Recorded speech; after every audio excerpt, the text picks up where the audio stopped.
विद्यार्थी मित्र हो, आपण मागच्या तासाला समीकरणासाठी चलाच्या ज्या किमती होत्या त्या किमती ठेवून ती चलाची किंमत समीकरणाशी उकल आहे किंवा नाही हे शोधलं.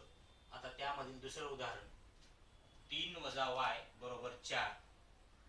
चला y हा चल आहे, व्हेरिएबल आहे, त्यासाठी y इज इक्वल -1 +1 +2 ह्या वेगवेगळ्या 3 किमती आहेत.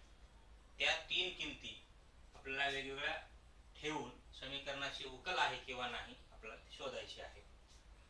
Put y is equal to -1, 3 - y is equal to 4. y बरोबर आपल्याला -1 किंमत ठेवायची आहे, -1. therefore 3 - -1 is equal to 4.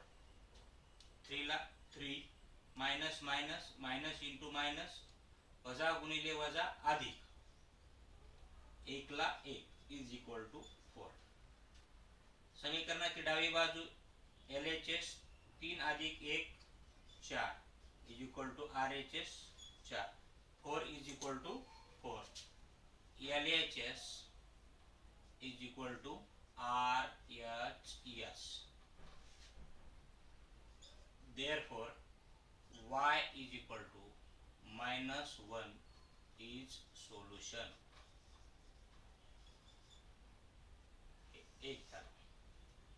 Number 2, y put y is equal to 1 +1 ठेवायचं आहे.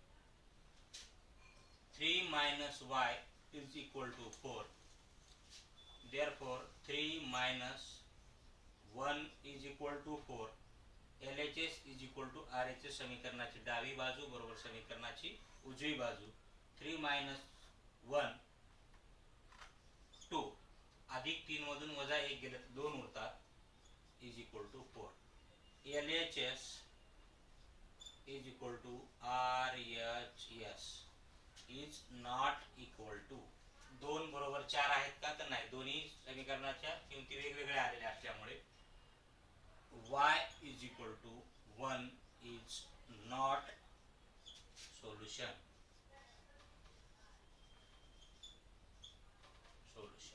Number 3, y put y is equal to 2.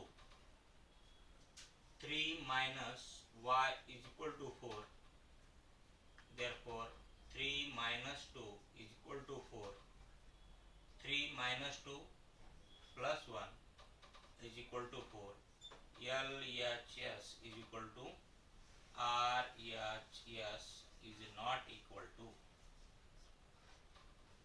डाव्या बाजू बरोबर उजवी बाजू ही समीकरण आलेलं नाही, म्हणून therefore y is equal to 2 is not solution.